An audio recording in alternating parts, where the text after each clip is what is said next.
use.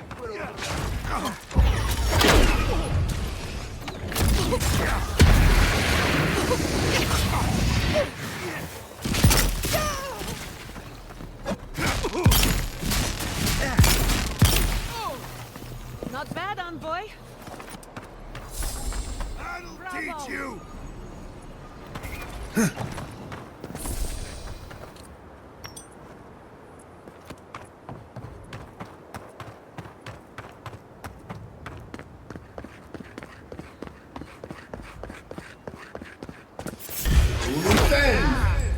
You shouldn't be here.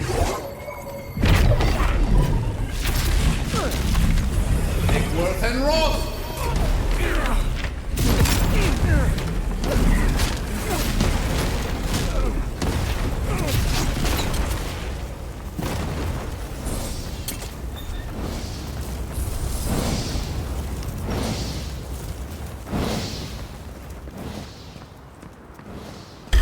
Stop right there.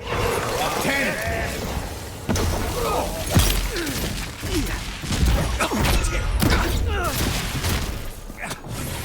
Worth and Roth!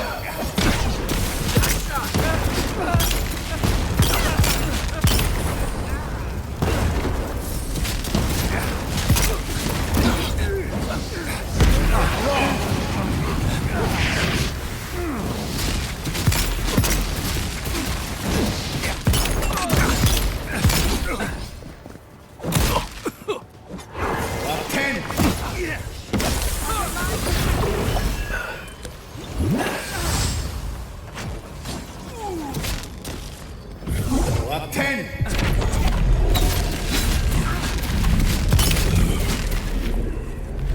And Roth!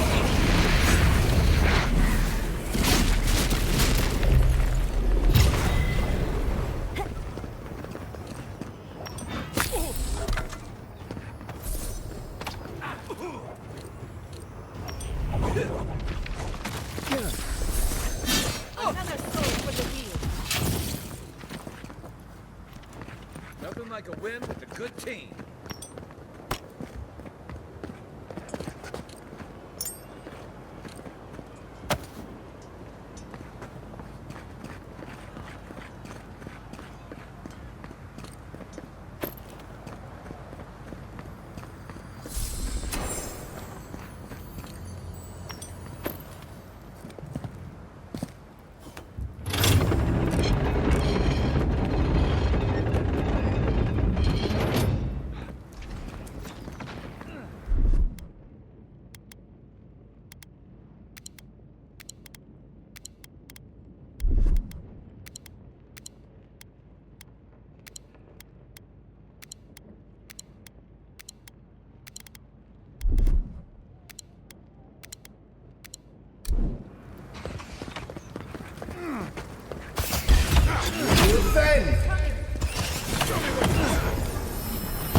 Up 10!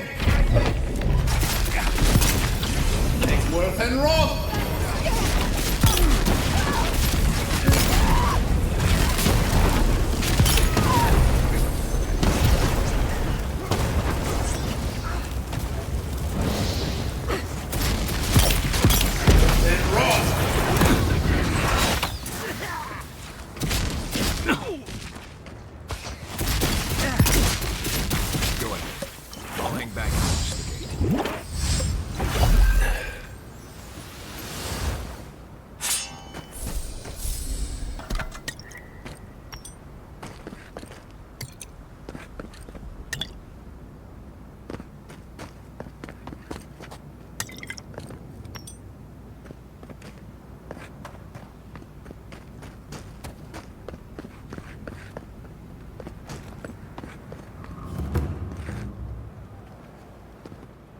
Just what everyone needs at the end.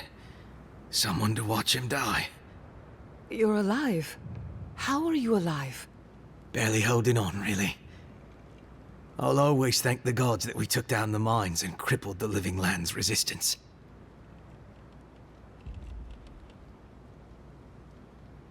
Survive. You flatter me. I'm barely hanging on. Those resistance bastards did a number on me, as you can see. On that note, I'm glad to see you. I can't believe, after everything we accomplished in Shatterscarp, that you would betray the Emperor. Why, Envoy?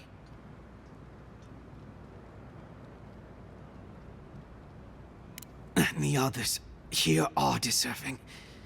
Why? Because they made it here some number of years before us. You won't stop us. Even if I'm food for worms. One way or another, these lands belong to Adir.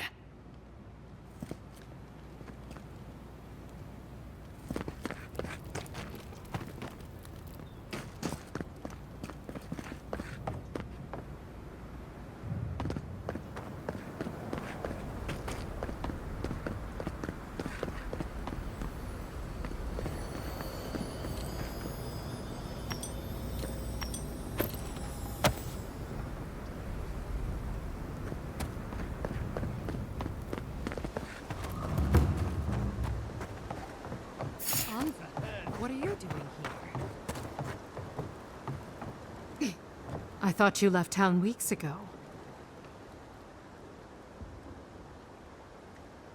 About time. You're the only one Ludwig will listen to. I saw a few on my way here. I imagine they've been waiting for this to happen for a long time. Listen, one of the Garot's units is scouting up ahead, maybe 5 strong. I wouldn't want to fight them if I were you. Take this key. It'll unlock the gate to the canals. You can thank the captain who forgot it.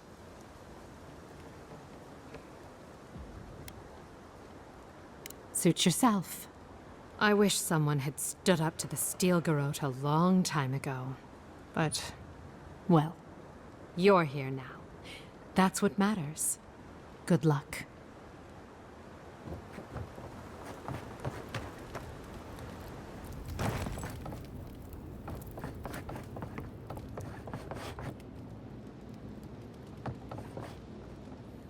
Envoy!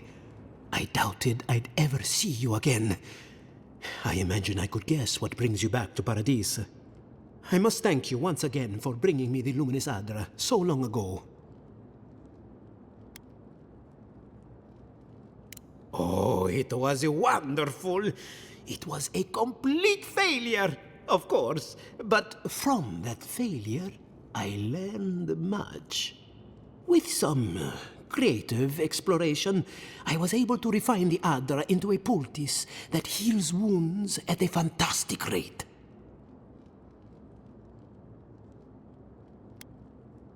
Yes, one almost has the inkling that danger lurks around the corner. I know you have much to do in town, so I'll let you go. Thank you again for everything.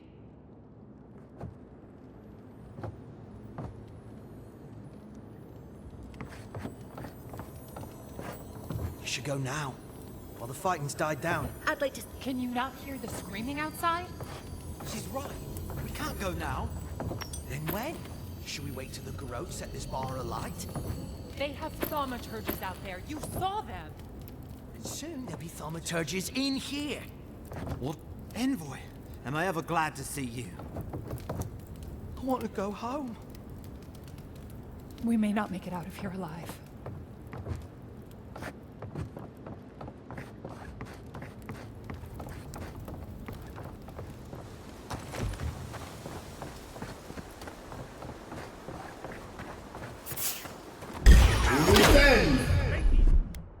We've got company.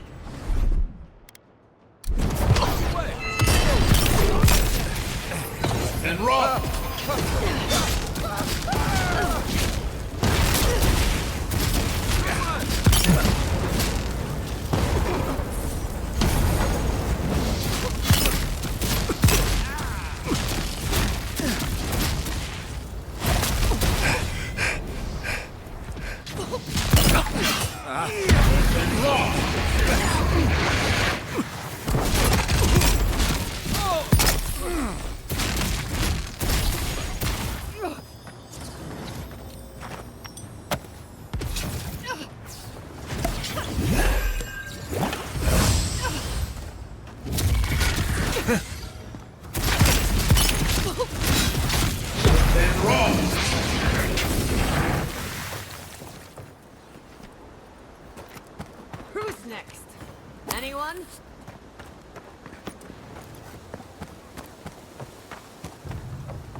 Get them! Throw a 10. Stop right there! Then rock. Make worth and rock. Throw a 10.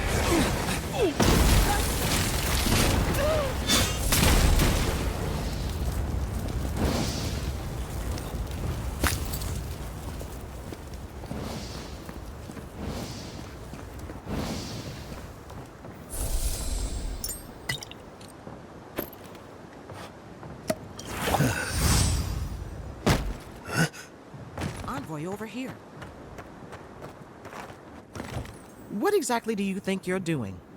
Liviana, don't you ever take a break? You nearly died in my clinic. Correction, you did die. And now look at you, fighting the steel garrote. What have you got to say for yourself?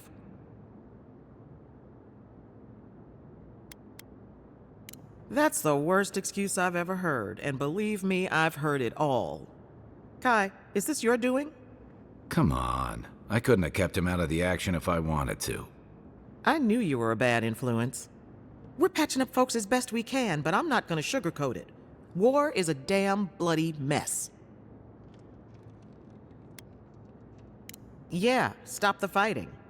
I can't say I approve of you leaping into the fray, but it's always nice catching up with a former patient.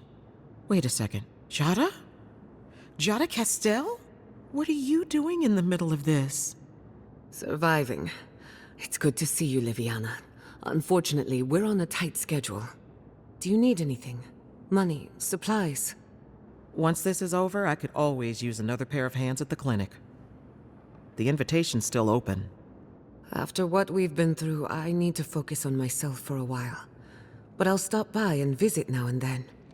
Can you manage without me? Are you kidding? I'm happy for you. Besides, I've got Chico on bandage duty. I just wanted you to know there's a place here whenever you want it. Gods be with you, Envoy.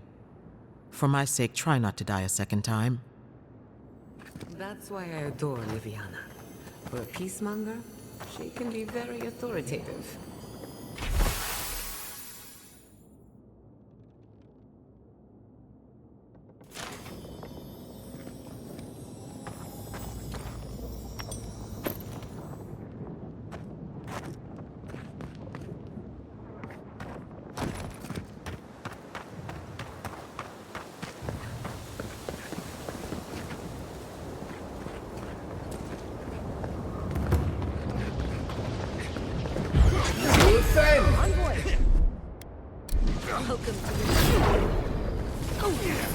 And rock. A 10.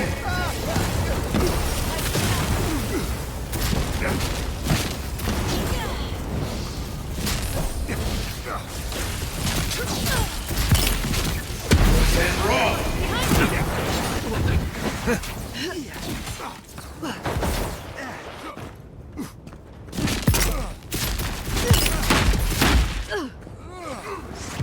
Throw a 10.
take care of the plaza on my own.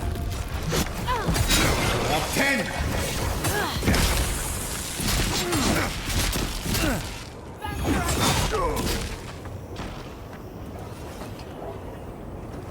We make a good squad.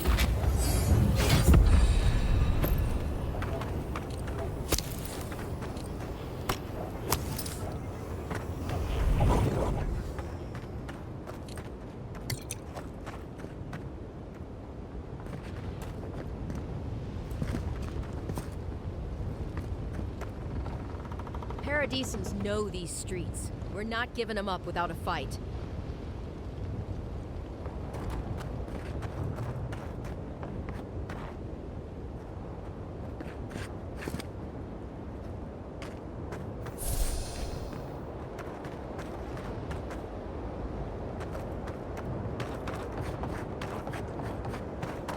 Monica demands your submission.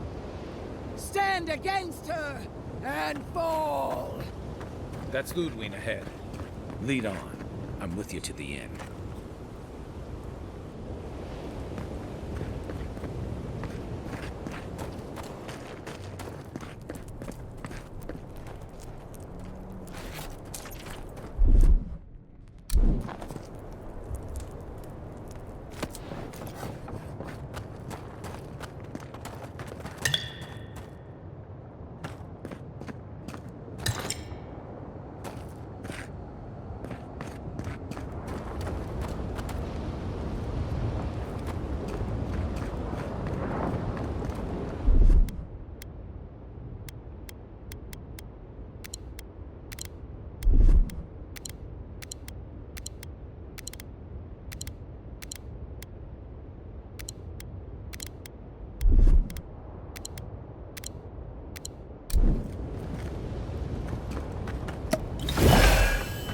There you are! So, you survived the garden. Did you come all this way just to try your luck again? To kill me more efficiently than last time?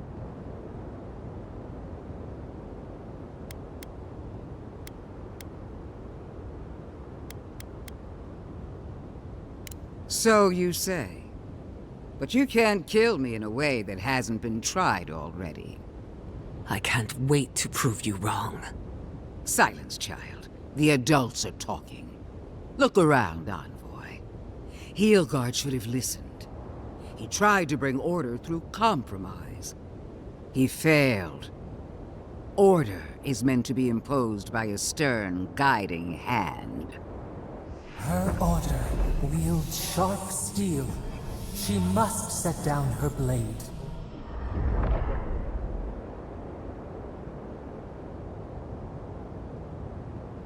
You can tell Wodaka yourself once we've sent you back to the wheel. Don't insult my intelligence or my commitment to the cause. Treaties can be burned. The hands which shook over whatever deal you struck can be lopped off at the wrist. As for you, Sapadal's chains are broken, which means your soul is in their grasp. I don't know how deeply you've been compromised, Envoy. And if I don't know, then I cannot suffer you to live.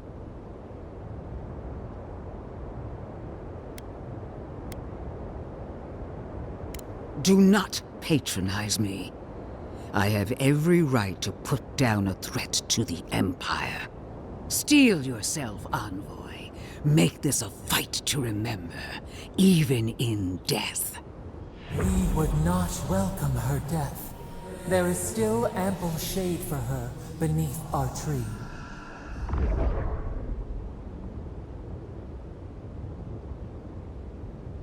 You will. You must. You have no choice. Face me and die with honor. Or fall to your knees and die as a coward. How you die doesn't matter, but you will die. Every vestige of Sapadal must be wiped from this earth. The burned queen demands it. We are a challenge to her authority. She is afraid of what we mean.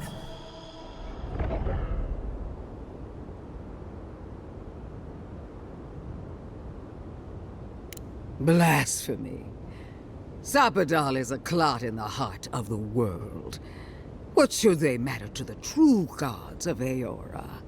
Your god will meet their end just as soon as I'm through with you. Hear me, Envoy. I am the avatar of the Burned Queen, the goddess of retribution. I am her sword arm, her will in the world.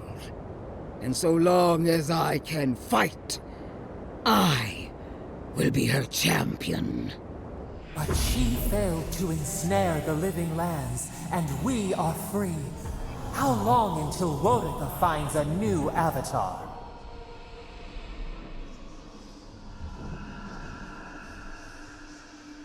I've done all that I could. She sees that. She must. It isn't my fault. Whenever you could, you stood in my way. I believed we were alike, Envoy. That when the time came for you to prove your loyalty, you would choose Adir. I believed the dream of our future, of our resurgent empire, would move you as it does me. And if that failed, I believed the Burn Queen would stop you. Yet here you stand before me, my enemy, unopposed by the gods. Why? The worm of doubt gnaws at her soul. Where was Wodika when she needed her most? Where is she now?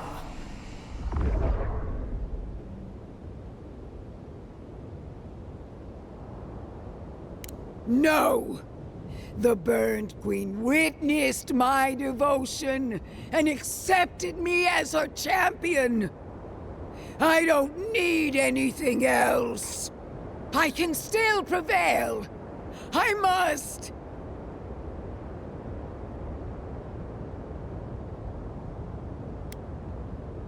I feel her fire in me. I know I do. Do you? Wodika, my lady! Where are you? No answer.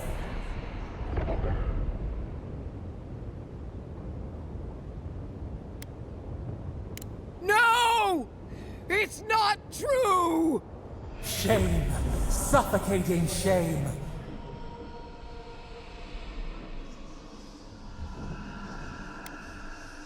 Stop! I can't! No! No! No! Forgive me!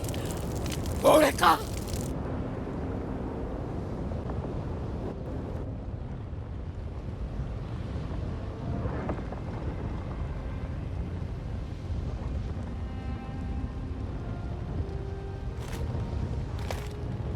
Wherever Ludwine is now, she must be seething.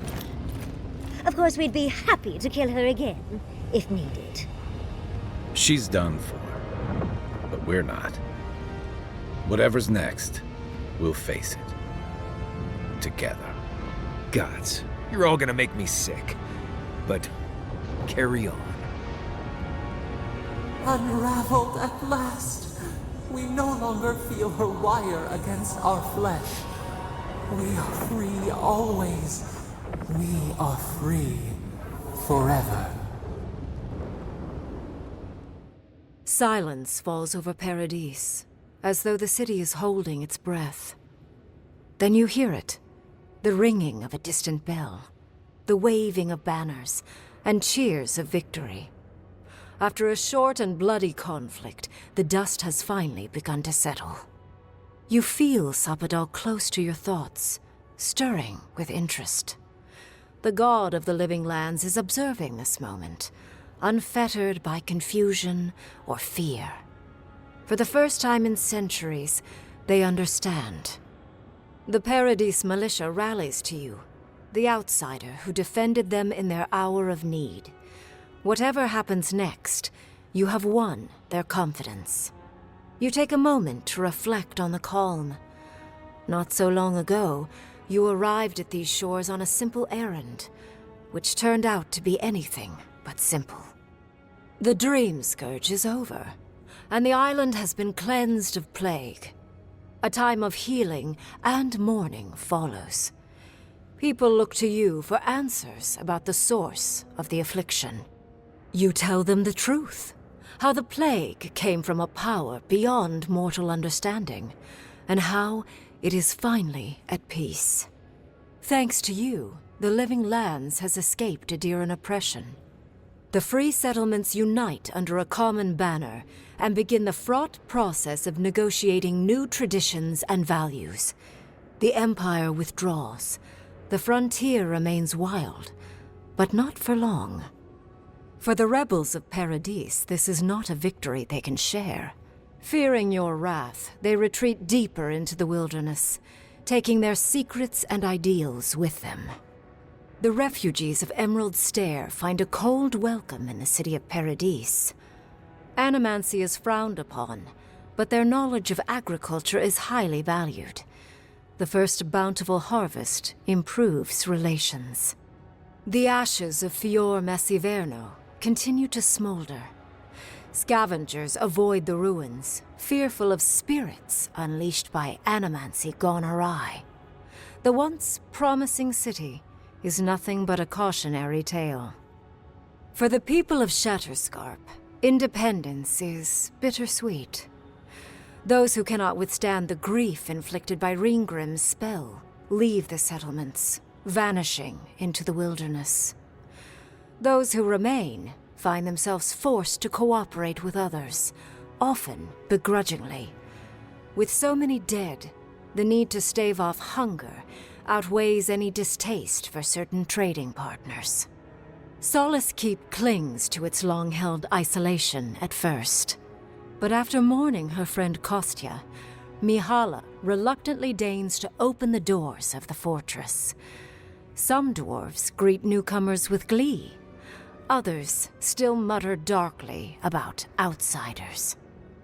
Mihala flounders in her earliest negotiations with the rest of the Living Lands, but slowly learns compromise. She develops a taste for Valian sweets. When Kai leaves the Living Lands, he is no longer running. For the first time in many years, he can face the future. He returns to Rauatai, committed to peace for his people, those he left in Rauatai, as well as those he found in the Living Lands. He joins the Ronganui's council, counterbalancing powerful voices of isolationism and hawkishness. It is a long and difficult battle, and he is happy to fight it. With many of his anxieties and lifelong fears addressed, Marius now feels very differently than he did when he first met the envoy. Still far more comfortable in the wilds than among people, he nonetheless finds that his worries about the unknown were merely self-protection against the traumas of his childhood. Armed with this knowledge, he finds himself more capable of living in civilization, and far less fearful of his home in Galawain's tusks. While he never regains his former place as a warden of Solace, he spends his time traveling between Solace and Thirdborn, acting as a stubborn ambassador between the two. Giada turns away from animancy, charting a new course in life. The old rules don't apply to her. She has no responsibilities other than herself. Writing, music, sailing, sewing, love. She tries everything, masters nothing, and finds the inner peace that eluded her as an animancer. She still carries the phantasmal focus, but it doesn't feel as heavy as before. In a past life, Yatsley was given a task: protect the history and knowledge of the godless. Now, many lifetimes later, she continues upholding that oath. She moves into the library in the garden, spending her days poring over the clay tablets there. But not even the letters from, and rare visit to, her lover help ease the loneliness that fills her days. Freed from torment for the first time in centuries, Soppadal turns their prodigious curiosity to the people that shaped them. They observe the ways their people live, and they think deeply about what they see. Though they flinch away from moments of violence, and they grieve souls returned to them too soon, the rage that once shook cities to rubble no longer rules them. Instead, they come to you with questions. They want to understand. After a time, they begin tentatively to garden. Where they can, they improve the lives of Kith, and the suffering that troubled them is reduced, if never fully eradicated. Their grief compels them to love, and they love unreservedly, with the power of a god. Soppadal pours a fragment of their power into the statue they claimed from the temple of Aethys. Newly embodied, they roam the living lands and learn to experience the world as Kith do. Their first attempts at locomotion are clumsy, and a stand of innocent trees is violently returned to the wheel. But as their confidence grows, so does their grace. Soon, they are bounding across the plains of eastern Dawnshore, leaping the river gorge in Emerald Stair, scaling the shark's teeth of Shatterscarp, and fearlessly wading into the Tusk's acid sea. When they break, they come to you to put them back together, and in time, they learn to fix themselves. They wander far afield. You see less of them, but they are never far from your thoughts. And on the rare occasion they return, they always bring you something beautiful and strange. The sounds of celebration pull you out of reverie. Many are waiting to greet you with open arms. You take a moment to catch your breath and savor it, because everything is about to change.